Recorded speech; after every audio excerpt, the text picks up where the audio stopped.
Byron, in the message, I'm talking about the term spiritual confinement and the idea that we put ourselves in boxes, and Jesus is wanting to get us out of that. But working with students in student ministry, what is the main battle that you see in teenagers in regard to this whole idea of spiritual confinement? Peer pressure. Peer pressure, I think, especially at the junior high level. You know, when they're in elementary, they're bubbly, they're innocent, they're free with some of their speech, sometimes too free. But then something happens when they get into junior high and they're so concerned about what other people think that they put themselves in that confinement. And Scripture has a lot to say about that. I was just thinking about this, and over 100 times in Scripture, you are told to take courage, take heart, be bold with your faith. And it takes me to the early church in the 4th chapter of Acts. And this is after Peter and John have been arrested, and they take him in there, the Sanhedrin does, and they put him under the lights, and they try to scare him. And verse 29, it says, "Now, Lord, consider their threats and enable my servants to speak the word with boldness," with great boldness. And I was looking at that word in the Greek. It's peria, and it's deeper than what we think. It means plain and easy to understand. It means public, and it means confident. And you kind of put all three of those together. That's the boldness that we need our young people, and the peer pressure is definitely a hindrance to that. It's a battle. There's a lot of tension there. What do you see kids do when they're in kind of Christian gatherings where maybe it's FCA or it's some other gathering, maybe it's a church or youth group? They're kind of bold. There's a boldness. What happens when they leave those environments? As soon as they leave, like in FCA, we're in the library. As soon as they leave the library, I talk about this a lot, to live and love like Jesus Christ.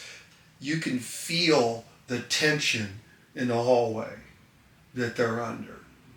And am I going to live like Jesus Christ when what he stands for is under contention with what the culture is pushing? Am I going to be bold enough to stand? It's palpable. You can feel it. You can see it in their eyes that there's fear there. But there are few that break through with that, and they are bold with their faith, and they are special, and they have a glow to them. You can pick them out in the classroom, and they're kind of the person of peace. And for that class, for that grade level, for even the school. Yeah. There's this term, and you'll know it when I say it. What's the way in spiritually for teenagers, particularly today? What is the way in? I was online yesterday. One of my favorite apologists is William Lane Craig, and someone asked him about today's generation, and he called them the open generation. That they're very open to the truth of Christianity and what Jesus Christ brings to people's lives. They are starving for truth. They are starving for Christian community. They can't wait to get together with like-minded Christ followers and experience that shared life together, that community that just empowers them. It gives them kind of a breath of fresh air to where they can go out and handle the pressures that they're under. And they're under a lot of pressure. But I would say Christian community, just the opportunity to gather together with like-minded young people. Yeah, I mean, we're seeing it in our church. Mm-hmm. We're seeing kids who are asking deeper questions. They are asking in many ways, they're asking for that community. They're willing to put themselves out there and try things, whereas in past generations there seemed to be more confinement, more spiritual confinement. This generation is doing something different in it. They are. We were joking the other day about the clothes that the kids wear, not so much the fashion style, but the willingness to expose and show off their faith. The Jesus One shirts. You see those. I'm ashamed to say I never would have worn a Jesus One shirt when I was in junior high or high school. I'd have been ridiculed for that. Now they proudly boldly walk down the hallways with them. So you're seeing a movement today, and it's exciting. Yeah. So here we have teenagers who are hungry. Then we have adults who are part of the church. How do adults learn to disciple teenagers today? I'm going to give you 3 things. Number 1, there has to be some self-evaluation. Where is their walk with Christ? I had to go through this too as a parent. I had 3 boys, and when they were younger, you can easily get swept up in the culture. Mm-hmm. And a little story that goes with that. My oldest son, Braden, wanted to play Pee Wee football, and he was in 1st grade. And they had what's called a bantamweight. It was like 1st and 2nd graders, I think, even starting that young. And he talked me into it. The games were on Sunday. And every Sunday, I loaded up he and Mason and took him to the game. Sat there during Sunday, this is when church was going on, and watched these little kids play football. These kids were in like 1st through 1st to 2nd grade. I mean, they're tiny. The helmets are just kind of funny. You look at the size of the helmets on them. These little bodies running around, and they have practice. And some of the quarterbacks had wristbands, with the plays on them. I don't even know if they could read all those words at that time. But I remember specifically we were playing a game at Wilmington, and the 2 head coaches started arguing in the middle of the game about whose son was getting the bulk of the carries in the game. And we actually had to call a timeout because they had kind of lost their cool in it. And for that, at that moment, that was it for me. I'd already been missing worshiping on Sundays. It's been a part of my life.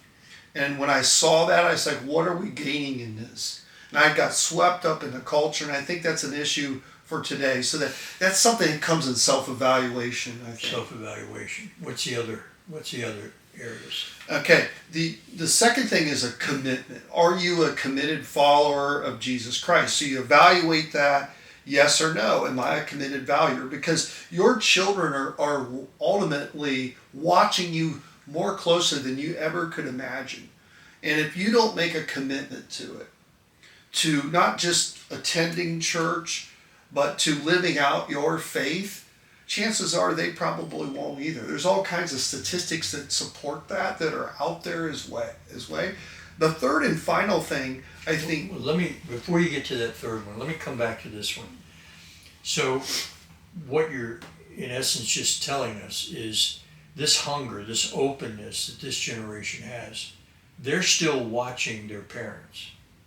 And if their parents have kind of a spiritual confinement and keep it to themselves kind of thing, ultimately that openness will disappear. Yes, and that's a big problem for the church. There's also, Barna does a lot of statistics that, I don't know, I can't rattle them all off the time, but I've seen some like 85% of young people who were engaged in their youth ministry in middle school and high school fall away from the church when they go off to college or engage in the workforce. And we often want to blame the colleges and the universities for that, but it's right at home. It's right at home. And when the parent doesn't show the same commitment that maybe their son or daughter is with their engagement within ministry and youth ministries, that will only carry that. What I mean by is what they're experiencing, the excitement they have for Jesus Christ and being in Christian community in their youth will only carry them so far. Because once that environment is taken away, the dregs of that are only going to empower them, that love, probably maybe a year. Who knows? It may not even last that long. But if their parent is committed and it's on their radar, they're going to check in with their son or daughter and ask them, where's your relationship with Christ right now? Are you getting plugged in, or have you found a church too? They're going to make it a priority for them, and that's going to stick with them, and it will, the spirit will continue to be stirred. You'll get conviction if you're not living a Christian life while you're in college as well. That was what was for me. My mom was a committed Christ follower, and no matter how far I seemed to drift away in college, I had that anchor that would draw me back in. She was that anchor, because she would ask me questions if I didn't show up to church, or I didn't, what are you doing spiritually in your life? And thank goodness I had someone like her. Yeah, boy, do I relate to that. Yeah, with my mother and my grandmother. So what was the third? What's the third area? The third area is, so if you do the self-evaluation and I need to be a committed Christ follower myself and model that. The third way is to pave the way. So when we create roads, we want to pave it to make it easier to traverse. If you have a rough gravel road or a dirt road, it's much nicer to get on that asphalt and you can just kind of peel away. So as a parent, we want to pave the way. What I mean by this is giving them opportunities to get on the discipleship track, to make sure that they're plugged into youth, maybe even hosting youth events, getting involved in ministry in church like that, and allowing their son or daughter to experience what a spirit-filled life is like. And they just set them up for success by pointing them into ministries and opportunities for growth. Maybe it's going to a youth conference or a leadership track as well, or just engaging in maybe the teaching and volunteering in ministry as well. They are essentially kind of paving that way for their son or daughter just to jump on and move forward in their walk with Christ. That's a good one, because it makes sense to me, because for a parent, it could be as simple as when they get home, asking them questions about what they learned. You don't have to be a biblical scholar, but hosting something in their house is kind of a next level, and then helping out at the church, doing something, or helping organize a trip to a concert or something like that. There's kind of different levels, is what you're saying, for how adults can help disciple their kids when they're not quite sure maybe how to do it. Yeah. There's a quote from John Wooden that I loved when I was coaching. It says, "Nothing will work unless you do." So as a parent, you got to work at this. You got to put in effort. Your spiritual legacy's on the line. And what can happen if you pour into your child and you pave the way for them, other people that you don't even know their faces or their names, you are giving opportunities for those people to grow through your children, could be pouring into them. So this is like a chain reaction, and it's much like the early church was, with the apostles breathing life into other lay members, and it just kind of grew from there. So it is so important to be that point person spiritually for your family. That's awesome.